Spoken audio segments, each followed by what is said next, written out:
How severely could the Clean Power Act 2.0 rule, in your opinion, impair grid reliability?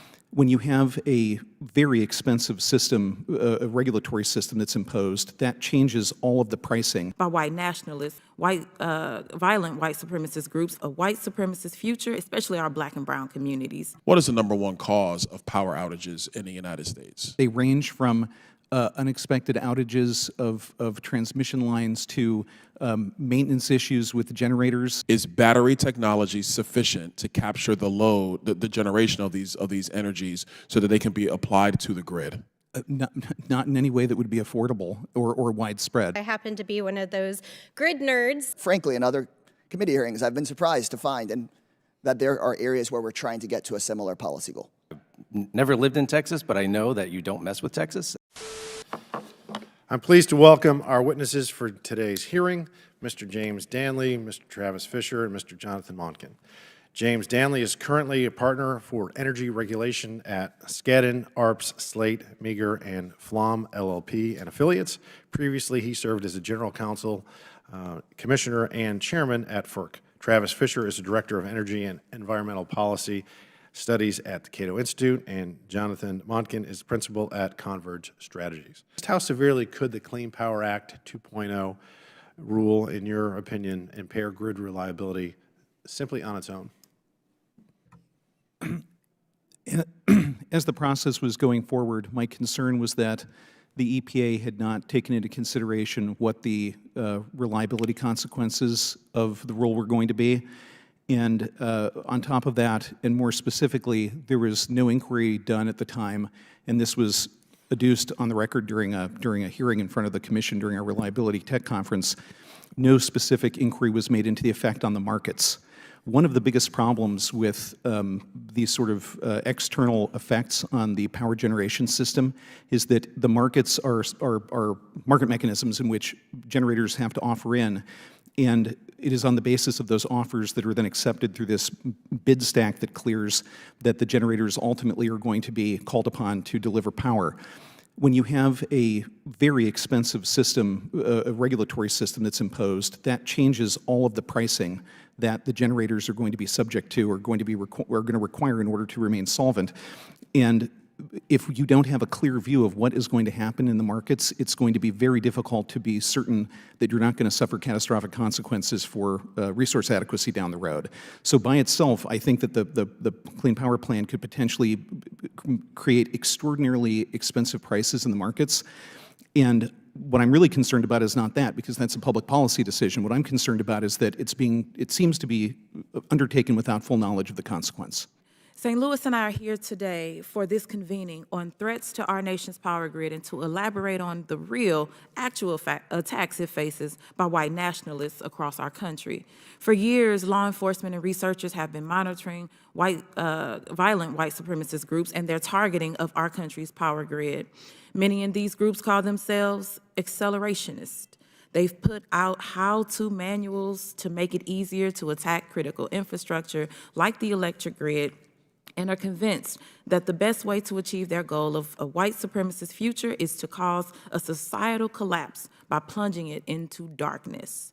Mr. Monken, I briefly spoke during my opening remarks, but are domestic terrorist groups a current threat to the United States energy infrastructure? Yes, they absolutely are. Okay, thank you. Unfortunately, those with hate in their hearts do not want to see all communities of people succeed, especially our Black and brown communities. On a day-to-day basis, what is the #1 cause of power outages in the United States? That is, I'm not sure what the #1 cause is. They range from unexpected outages of transmission lines to maintenance issues with generators. The thing is, when you talk about outages, there are two different types. There is the outage for the bulk power system, which is the wholesale power system that FERC regulates, and then there are the much more common outages, which are at the distribution level. That can be caused by somebody running a car into a pole, right? 99%, I would guess, of the outages that people experience are distribution level outages and don't ever implicate the fundamental stability of the bulk electric system. Those are inconvenient and they do cause real economic harm. but they can be repaired with relatively minor fixes. I mean, we're speaking in relative terms here. It's when the bulk electric system itself has a blackout that you have real problems, because bringing the system back online or bringing enough generation to meet demand can be very challenging. So there has to be a distinction made between distribution level events, 99% of the problems we have, and the more profound and serious cases for the bulk electric system. When you're dealing with natural gas, nuclear, hydropower, thermal, et cetera, those are consistent deliveries to the overall grid. There's never really any downtime in those, but wind and solar have downtimes, like if the wind isn't blowing or if the sun isn't shining, correct? For the most part, you were able to predict the downtime of the thermal and dispatchable resources, yes. With all of these solar and wind projects that are trying to come online, if they are not consistent flows like, say, nuclear, is battery technology sufficient to capture the load, the generation of these energies, so that they can be applied to the grid? Not in any way that would be affordable or widespread, no, not right now, and probably not for the foreseeable future. Thank you. I yield. How would you characterize the impact of the bipartisan infrastructure law's nearly $15 billion electric grid reliability, resilience, and cybersecurity investment? Frankly, it's transformative. So essentially, it provided a level of funding that had not been seen previously when it comes to making targeted investments that directly support the types of grid reliability and critical infrastructure availability that we're discussing in the panel here today. So being able to make that type of investment is foundational to making sure that not only are we successfully making the clean energy transition, but we're also trying to put the infrastructure and security measures in place to really avoid the types of worst-case outcomes that we're describing here. So it's an essential contributor to what we need to do. Why is it crucial for renewable energy to be a lasting, sustainable part of the national power grid? As I mentioned in my opening comments, it's so important to have both geographic and fuel type diversity within the bulk electric system. This is especially relevant for DC because there are no bulk electric system generators within the boundaries of the District of Columbia.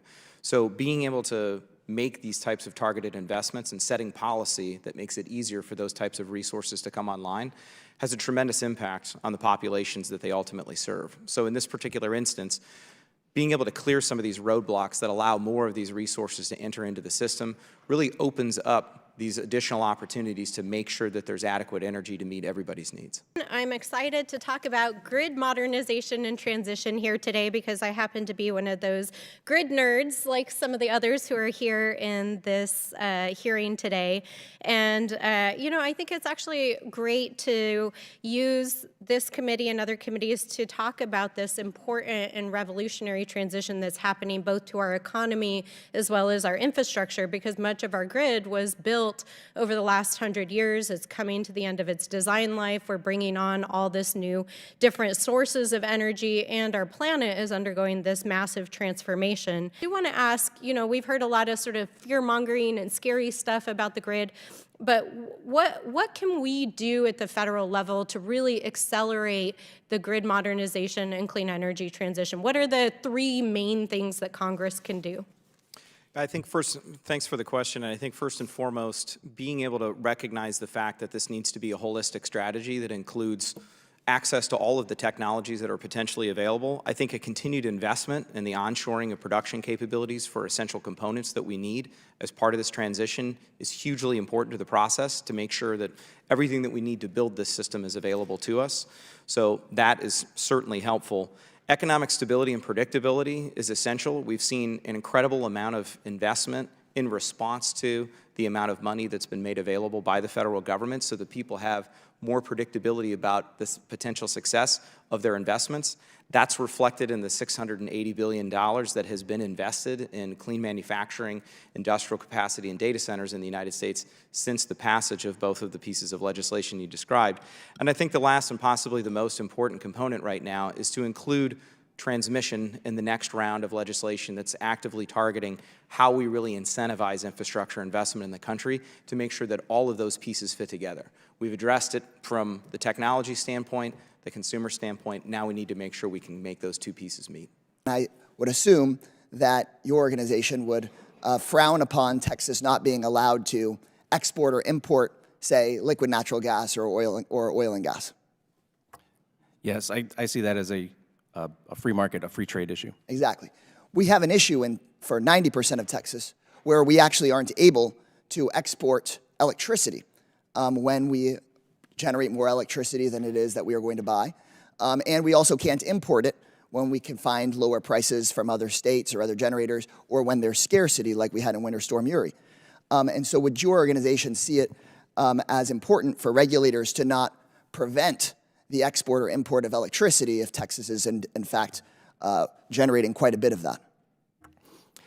So my take on this is actually that there is no explicit limit to trade. There are DC ties, so there are direct current ties that go from ERCOT to outside of ERCOT. However, the thing that I would note, as free market as we are, one of the issues that I'll speak for Cato and for myself, federalism matters, especially in this area where the grid is so complicated that if we don't have a patchwork of experiments that the states offer, we lose out on crucial data on what works and what doesn't. Understood. And I would assume that whether the federal government mandates connections or not, or subsidizes them or not, might be areas of disagreement. But I actually am genuinely looking for areas of agreement here. And so if the private industry were interested in interconnecting ERCOT to be able to sell power back and forth and wanted to do that of their own accord, but regulators were to say, no, we don't want to do that, would that be an area where you and I would agree potentially that private actors should be allowed to interconnect between Texas and other areas to reduce prices for Texans, increase competitiveness, and increase reliability?